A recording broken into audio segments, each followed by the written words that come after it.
तो देखो, अगर हम बात करें 1947 या 1947 से पहले इंडिया की, तो इंडिया को ब्रिटिश इंडिया कहते थे। और ब्रिटिश इंडिया में दो तरह के स्टेट्स होते थे। एक होते थे ब्रिटिश प्रोविंसेस और दूसरे होते थे प्रिंसली स्टेट्स। अब जो ब्रिटिश प्रोविंसेस थे, वो ऐसे रीजन या ऐसे टेरिटरी होती थी, ऐसे स्टेट्स होते थे जो डायरेक्टली कंट्रोल में आते थे ब्रिटिशर्स के, जिन्हें डायरेक्टली ब्रिटिश गवर्नमेंट के थ्रू अपॉइंटेड गवर्नर्स जो होते रूल करते थे। और दूसरी तरफ होते थे प्रिंसली स्टेट्स जहां के इंटरनली मैटर्स को, डिस्प्यूट्स को मैनेज करते थे इंडियन किंग्स। लेकिन इन इंडियन किंग्स ने ब्रिटिशर्स की सुपरमेजा, हम बोल सकते हैं सुजेरेनिटी या पैरामानसी को एक्सेप्ट किया हुआ था। इसका मतलब ये था कि इन प्रिंसली स्टेट्स के जो मेन 3 मैटर्स होते थे, कम्युनिकेशन, डिफेंस और फॉरेन अफेयर्स, इनको मैनेज करती थी ब्रिटिश गवर्नमेंट। अब जब 1947 में इंडियन इंडिपेंडेंस एक्ट के अंडर इंडिया को फ्री कर दिया गया और ब्रिटिशर इंडिया को छोड़ के जाने वाले थे, तो उसका मतलब ये था कि जो 565 प्रिंसली स्टेट थे इंडिया में, ये भी लीगली, इन पर भी जो पैरामाउंसी थी ब्रिटिशर्स की, वो लैप्स होने वाली थी और ये भी लीगली होने वाले थे इंडिपेंडेंट। अब प्रॉब्लम ये नहीं थी कि प्रिंसली स्टेट इंडिपेंडेंट होने वाले थे या ये टोटल 565 थे।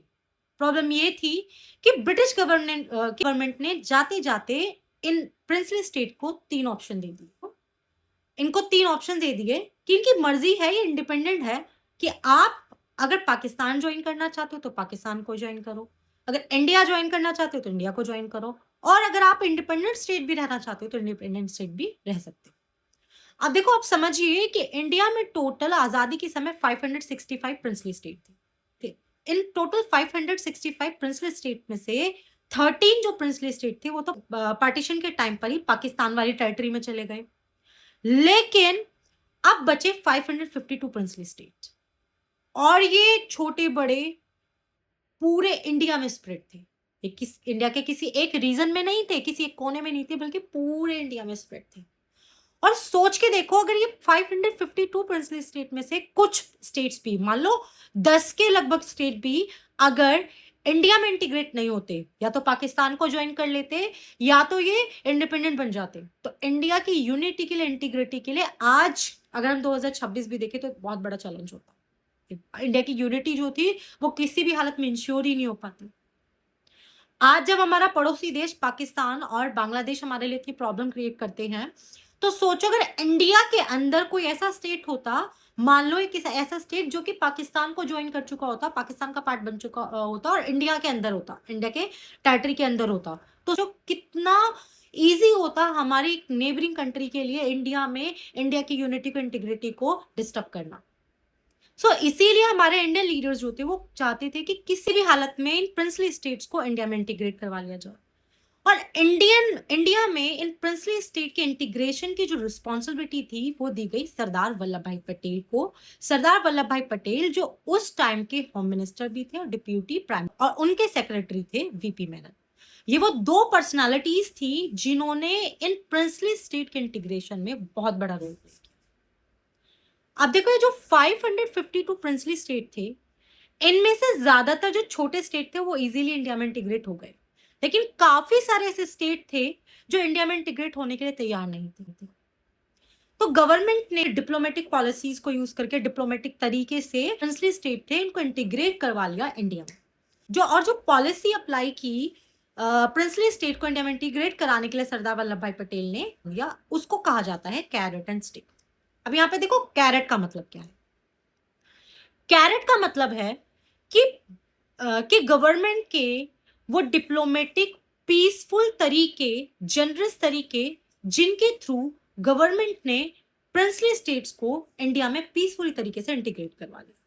फॉर एग्जाम्पल, जितने भी बड़े स्टेट्स थे जो भी इंडिया में इंटीग्रेट होने के लिए तैयार हो गए, उनके जो किंग्स थे उनको गवर्नमेंट ने ये इंश्योर किया कि अगर आप इंडिया में इंटीग्रेट करते हो कि आप अपने टाइटल्स जो हैं उन्हें ऐसे का ऐसे रख सकते हो, अपने टाइटल्स को मेंटेन रख सकते हो, अपने टाइटल्स को कंटिन्यू कर सकते हो। दूसरा, आपको, क्योंकि आप अपना पूरा जो टेरिटरी है वो इंडिया में इंटीग्रेट कर रहे हैं, तो आप अपने पैलेसेस अपने पास रख सकते हो, और बदले में गवर्नमेंट जो ने आपके खर्चे को मेंटेन करने के लिए आपको एनुअली एक कंपनसेशन अमाउंट देगी, और उसी कंपनसेशन अमाउंट को बोला गया प्रीवी पर्सेस। सो इस तरीके से जनरस तरीके से 552 प्रिंसली स्टेट में से ज्यादातर प्रिंसली स्टेट जो थे वो इंडिया में इंटीग्रेट कर लेते हैं इंस्ट्रूमेंट ऑफ एक्सेशन को साइन करके। अब ये इंस्ट्रूमेंट ऑफ एक्सेशन क्या था? तो देखो, ब्रिटिश गवर्नमेंट ने ही एक एग्रीमेंट, एक लीगल एग्रीमेंट तैयार किया था कि जब भी कोई प्रिंसली स्टेट इंडिया या पाकिस्तान दोनों में से किसी भी डोमिनियन को ज्वाइन करेगा तो उसे एक लीगल डॉक्यूमेंट साइन करना पड़ेगा और कुछ स्पेसिफिक रीजंस बताने पड़ेंगे कि क्यों पर्टिकुलर प्रिंसली स्टेट जो है वो इंडिया या पाकिस्तान दोनों में से किसी भी डोमेन को ज्वाइन कर रहा है। सो जब भी एक प्रिंसली स्टेट इंडिया को ज्वाइन करता है, इंडिया में मर्ज होता है, इंडिया में इंटीग्रेट, तो वो इस legal document instrument of accession को साइन कर देता। इस तरीके से लगभग लगभग 548 अराउंड प्रिंसली स्टेट्स जो थे उनको इंडिया में मर्ज करवा लिया गया, इंटीग्रेट करवा लिया गया। लेकिन जो 4 मेजर स्टेट्स थे, हैदराबाद, मणिपुर, जूनागढ़ और कश्मीर, इन्होंने बड़ी प्रॉब्लम क्रिएट की।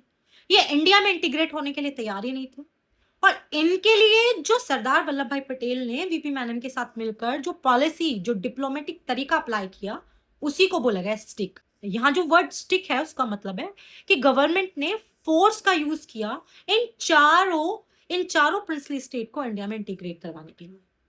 तो देखो, सबसे पहले अब हम समझ लेते हैं कि किस तरीके से इन चारों स्टेट को इंटीग्रेट करवाया गया। तो सबसे पहले हम देखते हैं हैदराबाद। हैदराबाद इंडिया के बीचों बीच लोकेटेड स्टेट था। हैदराबाद के जो रूलर थे उन्होंने टाइटल लिया होता निजाम, वो अपने आप को निजाम कहलवाते थे। और निजाम ओस्मान अली खान उस टाइम के वर्ल्ड के रईसों लोगों में से एक थे, वर्ल्ड के रईस लोगों में से एक थे। और ओस्मान अली खान ने ये डिसाइड किया कि भाई हम ना तो इंडिया को ज्वाइन करेंगे ना पाकिस्तान को ज्वाइन करेंगे, हम तो एक इंडिपेंडेंट स्टेट रहेंगे। अब प्रॉब्लम क्या थी कि